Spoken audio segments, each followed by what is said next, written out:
بسم اللہ الرحمن الرحیم۔ معزز خواتین و حضرات، السلام علیکم ورحمۃ اللہ وبرکاتہ۔ حدیث مبارکہ کے سبق میں آج ہم باب شروع کر رہے ہیں خلع، خا لام عین۔ یہ خا لام عین کا مفہوم یہ ہے، جو ہمارے عربی جاننے والے یا دینی علوم کے ساتھ دلچسپی رکھنے والے معزز خواتین و حضرات ہیں، ان کو پتہ چل جائے کہ یہ روٹ ورڈ یا مادہ ہے، اور یہ خلع یخلع، اس کا معنی ہے کسی چیز کو کھینچ لینا، زائل کر دینا، اور اس کو خلع اسی وجہ سے کہتے ہیں کہ اس کے ذریعے رشتہ نکاح جو ہے وہ زائل ہو جاتا ہے۔ امام ابن سیدہ نے المحکم میں، ابن منظور نے لسان العرب میں، الفیومی نے مصباح المنیر میں، اور امام قفوی نے الکلیات میں اس کا یہی مفہوم بیان فرمایا۔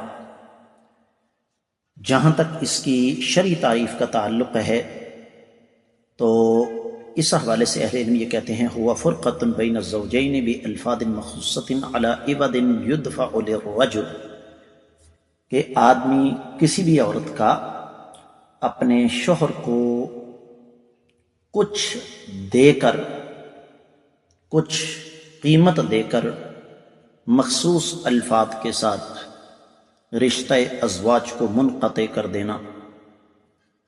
امام نووی نے الشرح الکبیر اور امام ابن نجار نے منتہی الارادات میں خلع کی تعریف یہی کی ہے۔ تو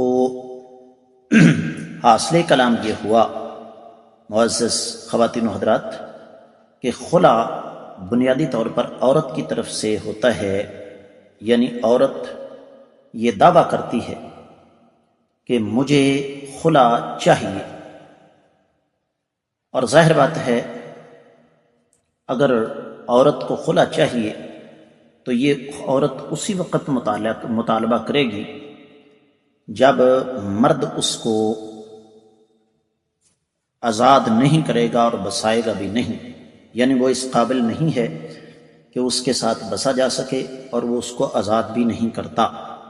اور اس کی دلیل سورۃ البقرہ کی 229ویں آیت مبارکہ ہے، الطلاق مرتان فامساک بمعروف وتسریح باحسان ولا يحل لكم ان تأخذوا مما آتيتموهن شيئا الا ان يخافا الا يقيما حدود الله فإن خفتم الا يقيما حدود الله فلا جناح عليهما فيما افتدت به تلك حدود الله فلا تعتدوها ومن يتعد حدود الله فأولئك هم الظالمون۔ اب اس میں جو الفاظ نا فلا جناح علیہما فیما افتدت بہ، کہ ان پر کوئی گناہ نہیں ہے اگر عورت کوئی فدیہ دے کر اپنی جان چھڑانا چاہے،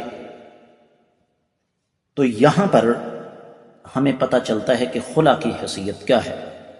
امام واحدی نے اپنی تفسیر الوسیط میں اس بات کا جزم فرمایا، دیگر مفسرین کرام بھی اسی طرف گئے۔ اب اس بارے میں جہاں تک احادیث کا تعلق ہے تو چونکہ ہمارا موضوع ہی حدیث ہے تو اس لیے ہم اس کی طرف تو بعد میں جائیں گے احادیث کی روشنی میں۔ فی الحال یہاں پر آپ کو جو چیز سمجھانا مقصود ہے وہ یہ کہ خلع کی شرعی حیثیت ہے، اور کب؟ جب مرد بساتا نہ ہو یا اس قابل نہ ہو کہ اس کے ساتھ زندگی گزاری جا سکے، معاملات وہاں تک پہنچ جائیں جہاں پر عورت یہ محسوس کرے کہ اس آدمی کے ساتھ میں زندگی امن چین اور سکون کے ساتھ شرعی اصولوں کی روشنی میں نہیں گزار سکوں گی، تو عورت خلع کا مطالبہ کر سکتی ہے۔ باقی مزید تفصیلات انشاءاللہ آگے آئیں گی۔ اس کے ساتھ ہی آج کا سبق مکمل ہوا، اس کو زیادہ سے زیادہ آگے نشر فرمائیے گا۔ آج کے سبق سے اجازت چاہوں گا۔ السلام علیکم ورحمۃ اللہ وبرکاتہ۔